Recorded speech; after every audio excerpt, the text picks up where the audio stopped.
Hello movie nerds, and welcome back to Cinematic Sarcastic, a podcast that talks all things movies and television. I'm Natalie, and I'm your host.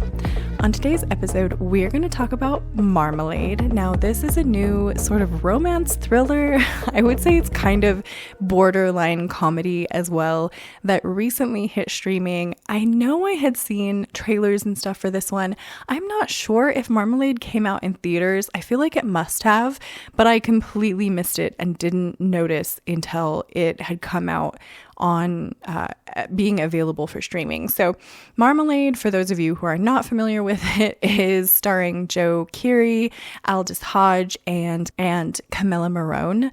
Now, I was not familiar with Camilla until I kind of saw some of the stuff from Marmalade, and I had to do a quick Google search of hers, and she is an actress that I am hoping Marmalade does well enough that she's able to kind of get some more roles off of it. I think she's been in quite a few things, but nothing that I really have given that much notice to, and I think she does an excellent job in Marmalade. I really enjoyed her character. So the movie of Marmalade basically centers around Joe Keery's character of Baron, and essentially what happens is, in the story, or kind of how it plays out to you, he loses his job working for the postal service.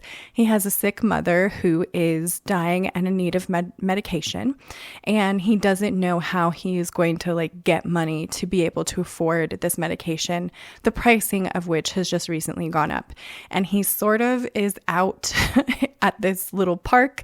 It's sort of like a wooded area, but it has like a little swing and stuff, when Camilla Morrone's character of Marmalade drives up in her car and introduces herself to him, and they kind of get to know each other, and she springs on him the idea that they should rob a bank in order to get money for his mom's medication. Now, all of this story of what's happening in the movie is being told to the audience by Joe Keery's character of Baron when he has already been sort of arrested by the police, and he's telling it to another inmate named Otis. And kind of as the story unfolds and stuff, you figure out that not all of the characters are who they say they are. You sort of have this idea that the character of Baron is just being taken for a ride, essentially, by this very hardened, at this point, criminal of Marmalade, who has sort of been on this spree of robbing places. And then as the story sort of unfolds and continues to go, you learn more and more kind of how incorrect your perception of all of these characters are. Now, this is one that I think I very easily would have just kind of skipped over and not really thought very much about it if I had not just happened to kind of come across it on streaming. I don't know that I would have remembered this one, because I don't think that they did much in terms of a marketing push for Marmalade, and that is really kind of a bummer, because I think that this one was really good. It was really fun to kind of watch and see, and I was actually pretty surprised by a couple of the, I guess, sort of twist parts of the story towards the end. It's not necessarily a twist ending, because there are a couple little things that sort of come up and come out about the characters that I was like, what? That it sort of happens to the majority of the characters. So you have this sort of twist as far as Marmalade goes, and you have a twist with Baron, and you have a twist with Otis, and really sort of none of the characters are the characters that you are introduced to at the beginning. And I very much enjoyed sort of that aspect of not quite knowing. It's this unreliable narrator sort of situation that I really found fun. You don't get a lot of that.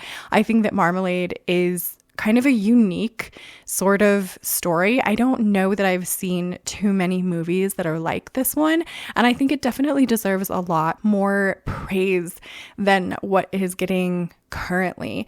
I really was also very surprised that the critics seemed to very much not like this movie, because I genuinely didn't see anything wrong with it that I was like, oh, the story is really terrible, or there were like glaring things wrong with the script or with the acting that would make this something that critics wouldn't enjoy. Now, of course, what critics think and what the audience thinks is completely different.